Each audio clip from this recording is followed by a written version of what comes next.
네, 오늘 본문은 예수님께서 38년 된 안진뱅이 병자를 고치시는 내용입니다.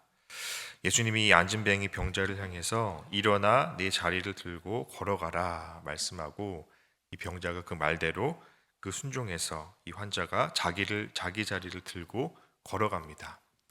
38년 만에 걸었습니다. 얼마나 행복하고 기쁘고 즐거웠겠습니까? 이리 갔다가 저리 갔다가 펄쩍펄쩍 뛰고 행복했을 겁니다. 그런데 그날이 하필 안식일입니다. 우리 9절 말씀을 함께 읽습니다. 그 사람이 곧 나아서 자리를 들고 걸어가니라. 이날은 안식일이니. 안식일이다. 이 성경의 안식일 규정이 나오는 곳은 십계명입니다. 십계명의 네 번째 계명이 바로 안식일입니다. 안식일을 기억하여 거룩히 지키라. 모세 시대 이후로부터 유대인들은 그러면 이 안식일을 지키기 위해서 어떻게 해야 될까? 이 십계명을 잘 지키기 위해서 어떻게 하면 좋을까? 여러 가지 연구를 하다가 이 율법을 잘 지키기 위해서 여러 가지 주석을 달고 사족을 답니다.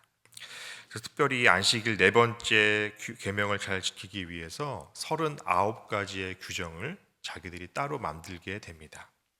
그런데 39가지 규정 중에는 해야 되는 것도 있고 하지 말아야 되는 것도 있고 여러 가지가 있는데, 그중 하나가 바로 무거운 짐을 들고 걸어가면 안 된다라는 겁니다. 그냥 걸어가면 괜찮은데 짐을 들고 걸어가는 것은 일이 된다. 안식일에 일하지 말라고 하셨기 때문에 무거운 짐을 들고 걸어가서는 안 된다라는 그런 규정을 자기들이 만들게 됩니다. 그런데 이 병자가 무거운 짐을 들고 자리를 들고 걸어가니라, 이렇게 성경에 나와 있죠. 이 38년 동안 병상의 자리에 누워 있다가 그 짐이, 그 자리가 얼마나 많았겠습니까? 우리가 2, 3일만 병원에 입원해도 짐이 한 보따리가 나오는데, 자기의 그 생활 보금자리였던 38년 된 그 자리에 짐이 얼마나 많았겠습니까? 근데 그 자리를 들고 걸어가니까 이 유대인들이 봤을 때는 안식일인데 짐을 들고 걸어가다니 분명히 잘못된 것이죠. 그래서 10절에 이렇게 얘기합니다. 10절 말씀 같이 읽습니다. 유대인들이 병난 사람에게 이르되 안식일인데 네가 자리를 들고 가는 것이 옳지 아니하니라. 옳지 아니하니라. 이 유대인들의 눈에는 사람이 38년 만에 병고침을 받은 것이 눈에 들어온 것이 아니라 그냥 자기들이 만들어 놓은 율법을 지키지 않은 것. 그 눈에는 법과 제도만 보였습니다. 사람이 보이지 않았습니다. 저 사람 잘못했다. 정죄하고 저 사람 죄인이네. 그래서 당장 멈춰 세우고 옳지 않다. 지금 뭐 하는 짓이냐? 라고 책망하고 있습니다. 물론 그 당시 통용되는 율법상 잘못한 것이죠. 그런데 문제는 지금 유대인들에게 법과 제도와 규정과 율법만 있을 뿐 사람의 생명인 없었습니다. 그래서 당장 멈춰 세우고 책망하고 나무라고 있습니다. 이 사람들 눈에는 이 38년 된 병자가 38년 동안 얼마나 고통을 받고 살았는지, 얼마나 힘들어했을지, 얼마나 지난 생활 동안 가슴 아파하고 눈물을 흘렸는지, 그런 것은 전혀 관심이 없었습니다. 나도 저 연못에 들어가서 병을 낫고 싶은데 나를 넣어주는 사람이 없어서 내 병이 고침을 받지 못했다 라고 하는 그 심정을 이해하지 못했습니다.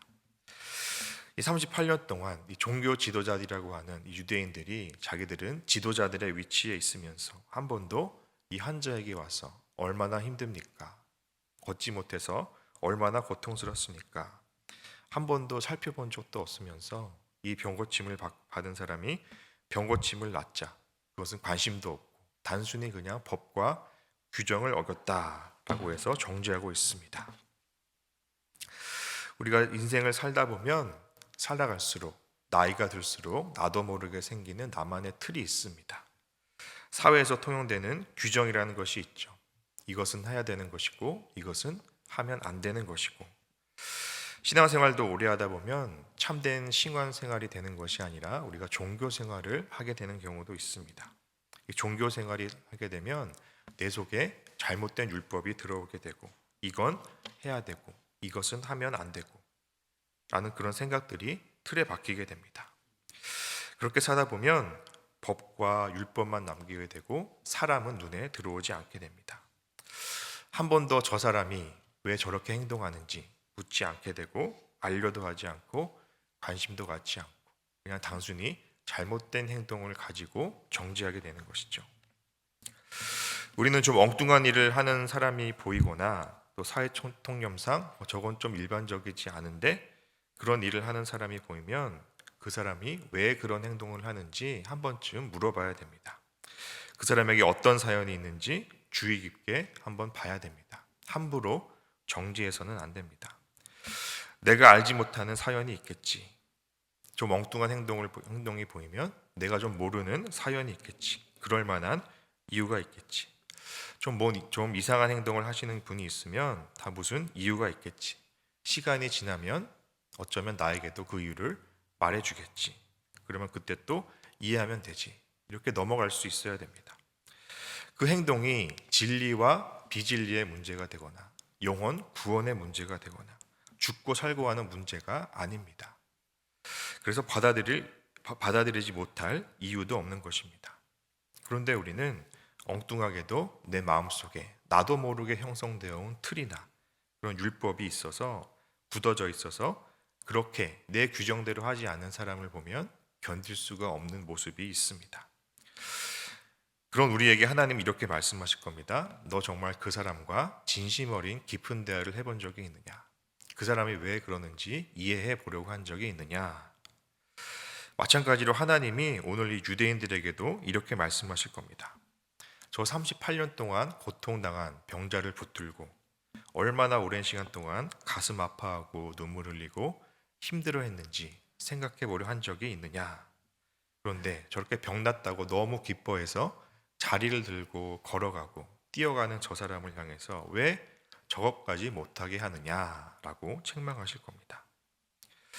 오늘 우리가 나의 주변에 있는 사람들, 나와 함께 있는 사람들, 그분의 삶이 어떤지, 과거가 어떤지, 어떤 이유로 저렇게 행동하는지, 어떤 이유로 저런 말을 하고, 어떤 이유로 저렇게 고집스러운 행동을 하고, 어떻게 저런 강박 행동이 있는지 한번 관심을 가져보시기 바랍니다.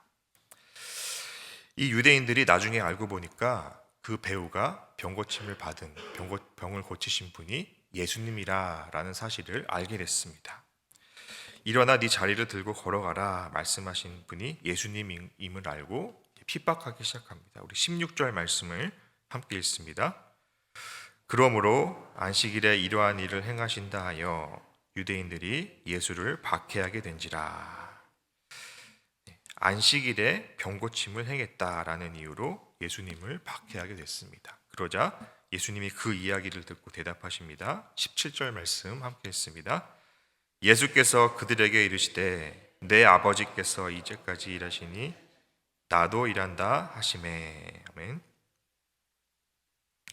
네, 예수님께서 약간 엉뚱한 대답을 하셨죠. 네, 유대인들은 지금 안식일 규정을 가지고 트집을 잡고 예수님을 공격하고 있습니다. 그런데 예수님이 엉뚱한 말을 하십니다. 내 아버지께서 일하시니 나도 일한다. 이 말씀은 도대체 무슨 말인가? 그러면 하나님께서 어떤 일을 하셨기에 어떤 일을 하고 계시기에 예수님이 이렇게 말씀하셨는가 한번 봐야 됩니다. 하나님이 일하시는 이유는 무엇일까요? 하나님이 가장 먼저 하신 일은 창조의 일이죠. 하나님이 창조를 하셨습니다. 첫째 날에 빛을 만드시고 또 궁창을 만드시고 물과 궁창을 나누시고 또 땅을 만드시고 해달별을 만드시고 새를 만드시고 동물들을 만드시고 또 마지막에 사람을 만드셨습니다. 하나님이 이런 일들을 왜 하셨을까요? 바로 사람을 위해서 일하셨습니다. 만약에 천지 창조가 첫째 날에서 여섯 날째까지가 이어지는데 가장 먼저 사람을 만들지 않은 이유는 무엇일까요?